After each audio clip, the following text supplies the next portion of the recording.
I'll be talking about the lytic cycle versus lysogenic cycles.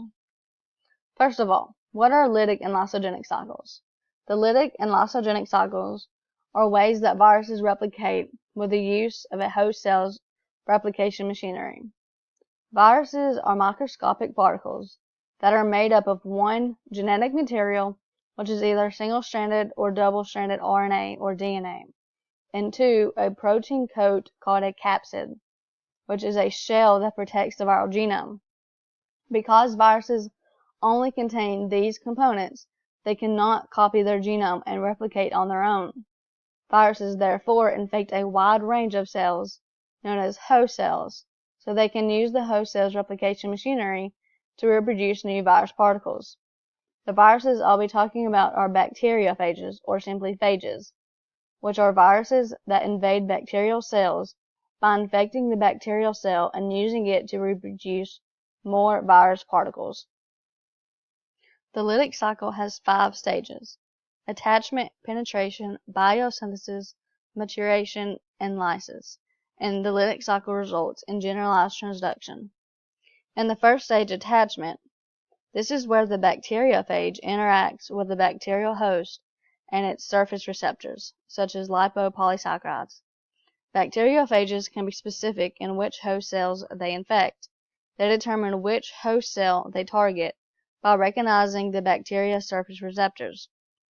In the second stage, penetration, for bacteriophages, after they attach to the specific host, they inject the viral genome via a tail sheath, which is almost like a hypodermic needle.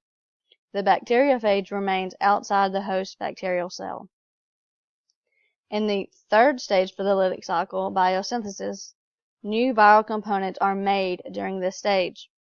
The virus encodes an endonuclease to break down the bacterial chromosome. Then it uses the host cell to replicate, transcribe, and translate important viral components for the assembly of new viruses in the next stage.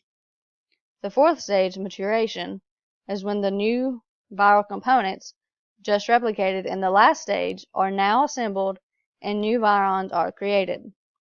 In the fifth stage, lysis, with the use of an enzyme called lysozyme, the bacterial cell wall is destroyed, and the new virions are released into the environment to infect new cells and start the process over again. This results in generalized transduction. For more information on the second stage of the lytic cycle and penetration, viruses have 3 options of getting into a host cell. The first is injection of genetic material, which is most common in bacteriophages.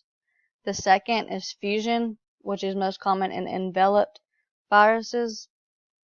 And the third option is manipulation of cell receptors, which is common in non-enveloped viruses. Generalized transduction is what results after the lytic cycle.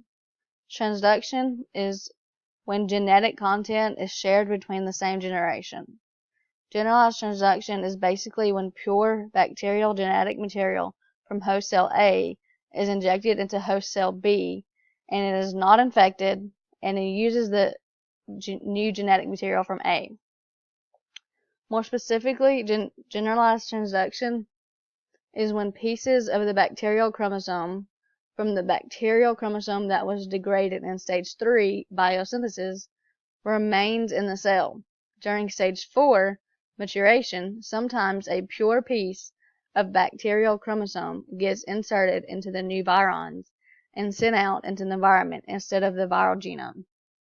Once that virion attaches and penetrates another host cell, instead of bacteria B getting infected with the viral genome, it is introduced to bacteria A's genome, like conjugation with a plasmid. In the lysogenic cycle, a virus's plan is to stay dormant, replicate exponentially, then attack. The stages for the lysogenic cycle are attachment, penetration, prophage, lysogenic or phage conversion, induction, and then it reverts back to the lytic cycle. The lysogenic cycle then results in specialized transduction. The attachment and penetration for the lysogenic cycle are similar to the attachment and penetration stages of the lytic cycle. Prophage is the next stage. It is the result of the viral genome integrating itself into the bacterial host genome, instead of killing the host and degrading its genome as seen in the lytic cycle. Once the bacterial host has a prophage incorporated within it, it is known as a lysogen. As the bacteria's chromosome replicates, the incorporated viral genome is replicated with it, passing it along to daughter cells as the host cell grows and multiplies. The presence of the bacteriophage and its extra genome may in some cases change the phenotype or appearance of the host bacterial cell, known as lysogenic conversion or phage conversion. The prophage will continue to live within the host bacterial cell until induction. Induction then results in the removal of the viral genome from the host cell's chromosome. However, this removal is not always a clean cut.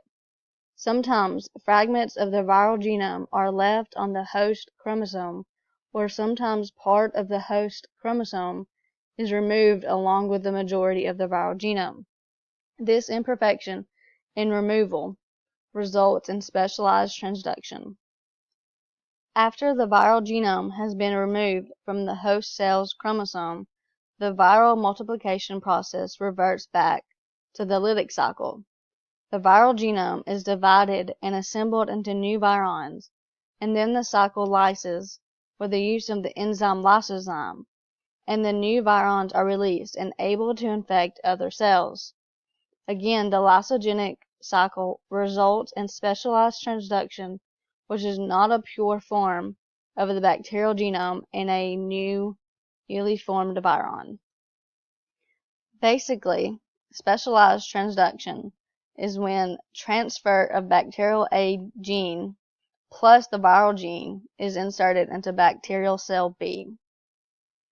More specifically though, specialized transduction is where an impure transfer and assembly of bacterial DNA, which is a small percent from the first cell, A, and the viral genome is contained within a new virion.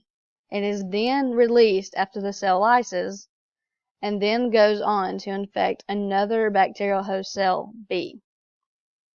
Overall, the main difference between the lysogenic and lytic cycle is that in the lysogenic cycle, the viral DNA or RNA is integrated into the host cell's DNA, while in the lytic cycle, the viral genome degrades the host cell's chromosome.